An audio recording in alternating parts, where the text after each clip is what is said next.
क्या आपका सर गंजा हो रहा है? क्या आपकी हेयर लाइन रोज़ बरोज़ पीछे की तरफ जा रही है? क्या आपके सर पर गंजेपन के पैचेस बन गए हैं? क्या ब्रश करने के दौरान आपके बाल हद से ज़्यादा टूटते हैं? इस चीज़ का इस्तेमाल करने के बाद आपके बाल बगैर किसी ऑपरेशन के, बगैर कोई प्रोडक्ट यूज़ किए हुए रीग्रो करेंगे। नया बाल ग्रो करना शुरू कर देगा और वो पुराने बालों की तरह पतला और कमज़ोर नहीं होगा, बल्कि मोटा और ताकतवर और काला होगा। जो जड़ें मुर्दा हो गई हैं, जो रूट्स डेड हो गई हैं बालों की, उसमें से भी बाल रीग्रो करना शुरू कर देगा। Assalamualaikum. You are watching Dr. Bill. We provide health and Medicare services. I am Dr. Bilal Amjad and I am a licensed doctor. और आज हम बात करेंगे हेयर फॉल, हेयर लॉस पर, गंजेपन पर। जिन लोगों के बाल बगैर किसी वजह के बहुत ज़्यादा टूटते हैं, ये वीडियो उनके लिए है। वीडियो के आखिर में मैं आपको एक ऐसा आसान, इंतहाई आसान नुस्खा बताऊंगा जिसके ज़रिए आप बगैर पैसे खर्च किए हुए, बगैर अपना टाइम ज़ाया किए और बगैर अपनी बाकी एनर्जीज़ को वेस्ट किए हुए अपने गिरते हुए बालों का सद्भाव कर सकते हैं। आपका हेयर फॉल, हेयर लॉस सही हो सकता है और आप उससे बच सकते हैं। तो आपका और अपना टाइम ज़ाया किए बगैर लेट्स डाइव इनटू इट।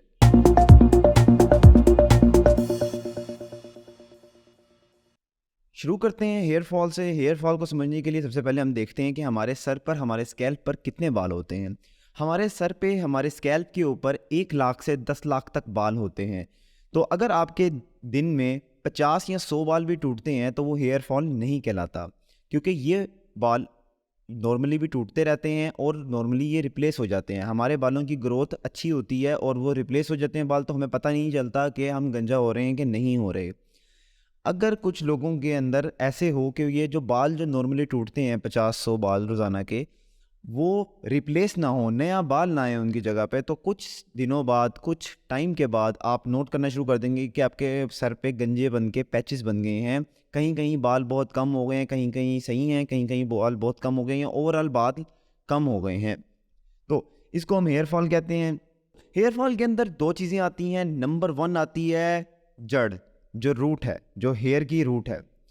जो जड़ होती है बाल की, वो इसी तरह काम करती है जैसे पौधे की जड़ होती है। वो पौधे को मजबूत करके रखती है और उसे नशो-नुमा भी देती है और उसको ग्रो भी करवाती है, और जड़ की वजह से ही पौधा ठहरता है।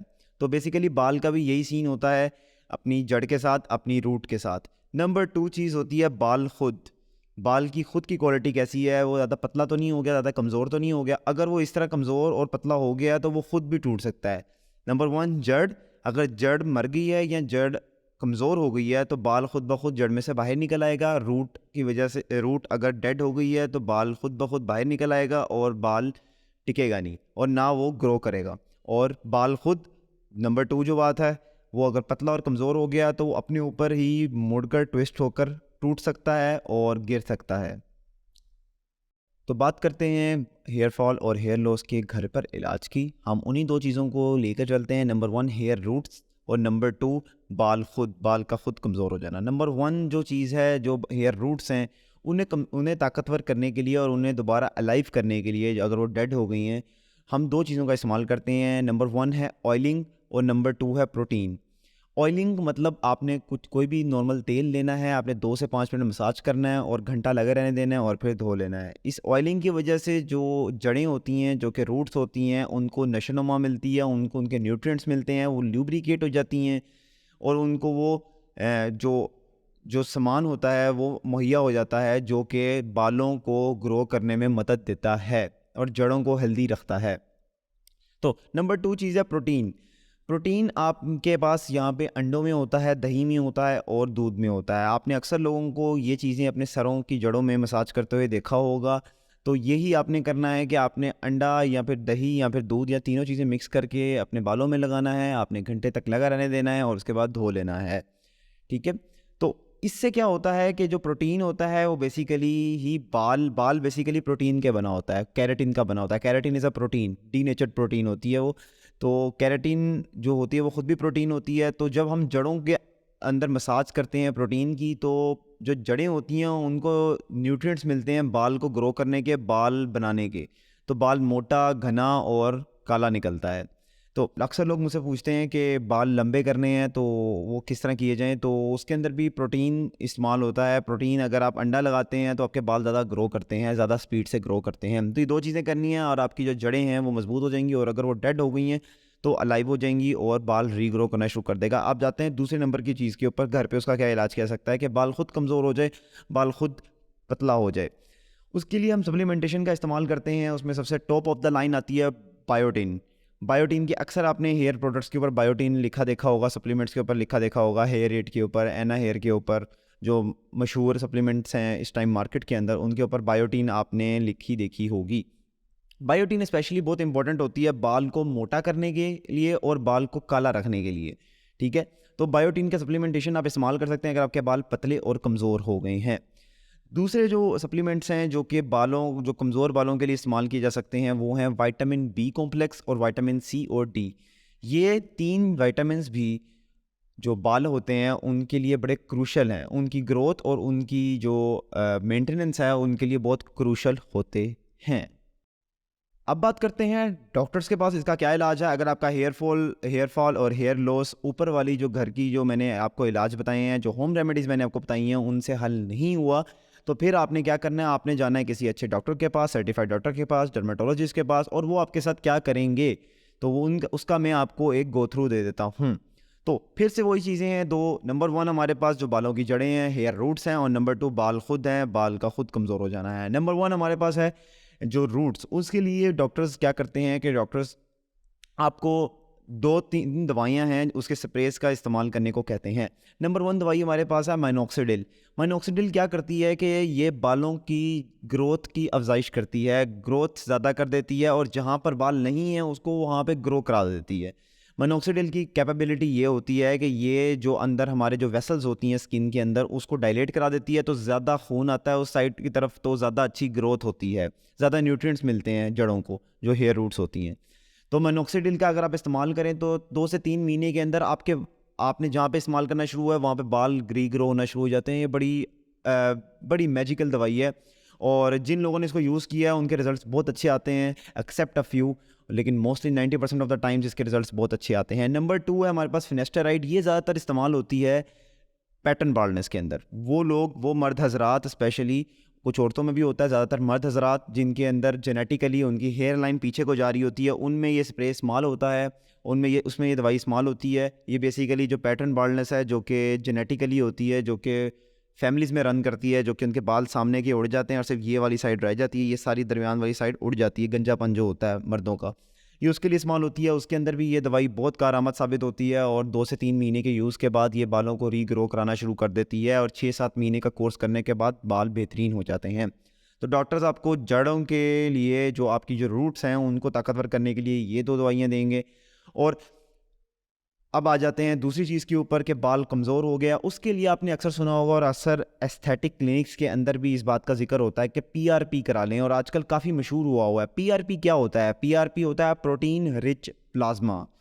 प्रोटीन रिच प्लाज्मा, तो ये एक ऐसा फ्लूइड होता है, एक ऐसी सब्सटेंस होती है जिसके अंदर प्रोटीन ज़्यादा होता है।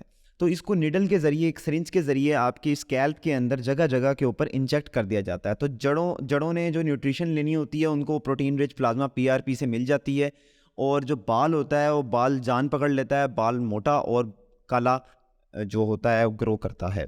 तो प्रोटीन रिच प्लाज्मा से भी आप अपने जो कमज़ोर बाल हैं उनको बेहतर कर सकते हैं। तो अगर आपको ये वीडियो पसंद आई है तो do like, comment and subscribe on doctor bills channel, और बेल आइकन पर क्लिक करना मत भूलिएगा, क्योंकि ये सारी वीडियोस काफ़ी इन्फॉर्मेटिव होती हैं और ये नोटिफिकेशन के ज़रिए आपको मिलती रहेंगी। इसमें आपका अपना फ़ायदा है। तो वीडियो के आखिर में मैंने आपको बताना था कि इंतहाई आसान टिप, इंतहाई आसान नुस्खा जिसके ज़रिए आप अपने हेयर फॉल, हेयर लॉस से बच सकते हैं, बगैर पैसे लगाए, बगैर अपना टाइम ज़ाया किए, और बगैर अपनी एनर्जीज़ वेस्ट किए हुए आप अपने हेयर फॉल और हेयर लॉस से कैसे बच सकते हैं। तो आपने 2 चीज़ें करनी हैं। नंबर 1 काम आपने ये करना है कि आपने जो टाइट हेयर स्टाइल्स हैं वो इस्तेमाल नहीं करने। स्पेशली ये फीमेल्स के लिए है। वो अपनी जो बाल होते हैं उनको कसकर खींचकर यहाँ पे या तो पोनी कर लेती हैं, या कैचर लगा लेती हैं, या वो कसकर चुटिया कर लेती हैं। तो जब आप अपने बालों को टाइट हेयर स्टाइल में स्टाइल करते हैं तो बालों में ट्रैक्शन इंजरी होती है। मिसाल के तौर पर एक चीज़ है जो हर टाइम खींची हुई है, तो इसके मतलब उसकी जो जड़ है वो कमज़ोर हो जाएगी। आप किसी पौधे को बाहर की तरफ खींचते रहें, उसकी जड़ें कमज़ोर हो जाएंगी, तो हम ज़्यादा जोर लगाएंगे तो वो बाहर आ जाएगी जड़ समेत, पौधा जो है वो जड़ समेत बाहर आ जाएगा। इसी तरह बालों की कहानी है। जब आप बालों को बहुत ज़ोर से पकड़ के रखते हैं या आप बालों को कस कर हेयर स्टाइल बनाते हैं या पोनी करते हैं, तो बेसिकली बालों की जो जड़ें होती हैं उनके ऊपर प्रेशर रहता है, तो इससे बालों की जड़ कमज़ोर हो जाती है और बाल ख़ुद भी कमज़ोर हो जाता है। जो ज़्यादा टाइट हेयर स्टाइल्स यूज़ करते हैं उनका हेयर फॉल बहुत ज़्यादा होता है, तो आपने टाइट हेयर स्टाइल्स यूज़ नहीं करने। स्पेसिफिकली ये फीमेल्स के लिए मैं कह रहा हूँ। नंबर 2, आपने खुश्क बालों में कंघी नहीं करनी। आपने सिर्फ और सिर्फ डैम्प बालों में कंघी करनी है, गीले वाले नहीं, सिर्फ डैम्प बालों में कंघी करनी है। मैं आपको बताता हूँ डैम्प बाल क्या होते हैं। आपने पानी लगाया, स्प्रे किया या फिर पानी लगाया, आपके बाल गीले हैं, उसके बाद आपने क्या करना है कि आपने तौलिया लेना है या फिर आपने एक कपड़ा लेना है कोई भी, ठीक है। उसके बाद आपने हल्का हल्का प्रेस करना है बालों को, और बालों का जो एक्स्ट्रा मॉइस्चर होगा, एक्स्ट्रा पानी होगा जो वो गीले हुए हैं, वो उस कपड़े में चला जाएगा। उसके बाद आपके बाल ऐसे हो जाने चाहिए कि उनको जब आप उनमें हाथ फेरें तो आपको लगे कि वो गीले हैं, लेकिन आपका हाथ गीला ना हो।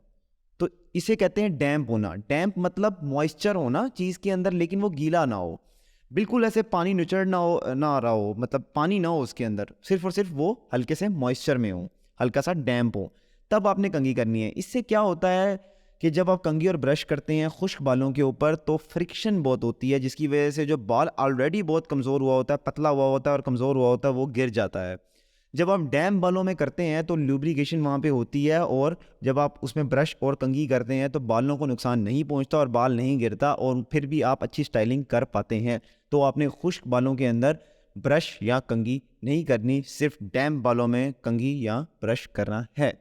तो ये थी आपकी आज की वीडियो, और अगर आपको आज की वीडियो यूज़फुल लगी है तो इस चैनल के ऊपर, डॉक्टर विल के चैनल के ऊपर एक 2 और प्लेलिस्ट भी हैं, एक वेट लॉस की प्लेलिस्ट है और एक आम बीमारियों की प्लेलिस्ट है, उन दोनों को ज़रूर चेकआउट कीजिएगा। आज के लिए इतना ही। Thank you so much. See you in the next video.